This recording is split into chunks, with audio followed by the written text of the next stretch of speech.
All right, this part right here, guys, I think it's very important because I want to show you something regarding the OLED LG panels and what type of settings I'm using to have that best possible movie picture.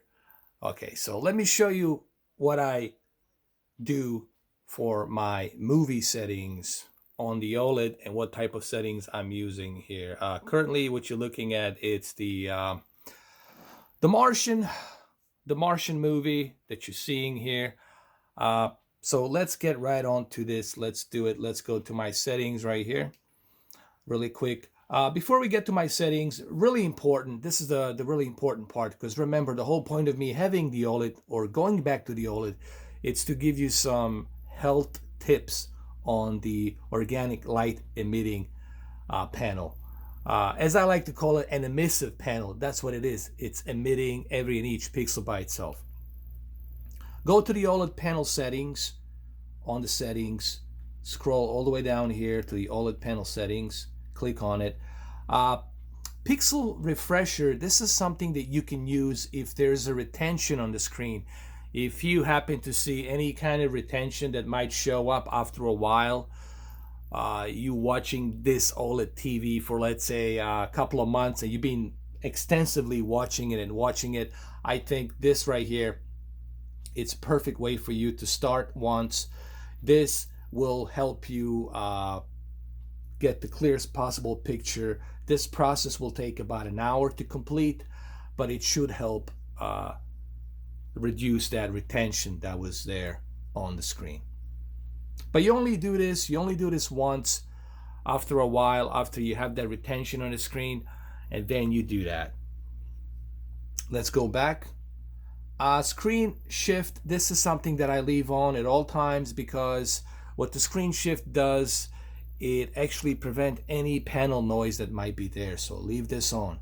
And this is my favorite, logo lumens adjustment. Now, we talked about the burn-in. What is the one cause of the burn-in? Is that high peak of emitting light. That high emitting light that's coming from every and each organic light emitting diode pixel. So what you want to do is you want to keep this at low. This will help reduce any kind of static that might be showing from logos like ESPN, Sky Networks, Eurosport, Fox News, TBS, TMC, okay, what have you, MTV, whatever logos that might be there. Leaving this at low will help reduce it. So keep this at low as well.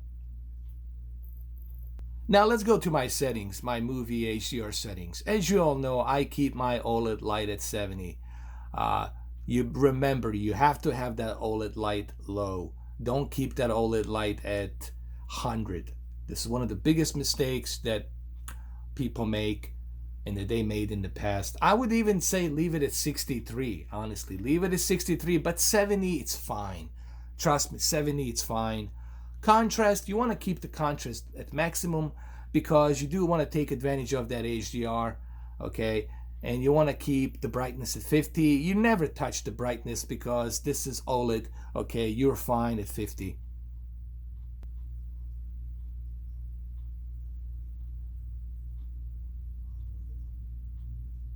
Color is 65, that's fine. Sharpness at 25, I think this is just perfect for a 55-inch OLED TV. Leave it at 25. Color temperature, I keep it at C20, which gives me that nice balanced temperature between yellow and cold blue, so leave it at C20.